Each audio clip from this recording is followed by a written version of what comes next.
ఇందాక gold rate check చేస్తాను. అరే నా దగ్గర 30-40 లక్షలు ఉన్నాయిరా. లాస్ట్ ఇయర్ గోల్డ్ ప్రైస్ 6,000 ఉండే, ఇప్పుడు 7,000 అయింది.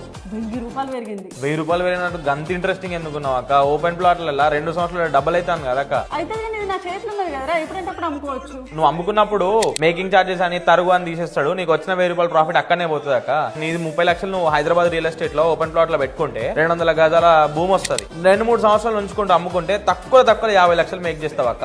అప్పుడు నువ్వు అమ్మేటప్పుడు నీకు వచ్చిన 20 లక్షల ప్రాఫిట్ మేకింగ్ ఉండదు, తరుగు ఉండదు, ఏం పోదు. మరి అసలు నాకు ఎట్లా తెలుస్తుంది అమ్ముడు పోతుంది అని చెప్పేసి? రైట్ క్వశ్చన్ అక్క. ఇప్పుడు నువ్వు చూసేటప్పుడు నువ్వు బయ్యర్ అక్క. నువ్వు బయ్యర్ గా నువ్వు ఏమేమి చూడాలంటే ఇన్ఫ్రాస్ట్రక్చర్ ఎక్కడ డెవలప్ అయి ఉన్నది, చుట్టుపక్కల ఏం వస్తున్నాయి, ఆడ సర్వేలు అయినాయా, భూమి పూజలు అయిపోయినాయా, కడుతున్నారా ఆల్రెడీ. 2-3 సంవత్సరాలు వాడు ఆల్రెడీ వచ్చి స్ట్రక్చర్ స్టార్ట్ చేస్తాడు. స్టార్ట్ చేసినప్పుడు నీ దగ్గర సెల్లర్ లాగా ఒక పాయింట్ ఉంటుంది, ఏందని అరే ఇక్కడ కడుతున్నాడు, నెక్స్ట్ ఇంకో 5 years లో మొత్తం కన్స్ట్రక్షన్ అయిపోయేసరికి భూమి అయిపోతుంది అని చెప్పి. ఆర్ఎల్స్ 3 years లో నీకు ఇంకా అక్కడ ఎక్కువ వాల్యూ యాడ్ చేద్దాం అనుకుంటే లోన్ తీసుకొని ఒక మంచి G+2 G+1 కన్స్ట్రక్ట్ చేయి. ఇల్లు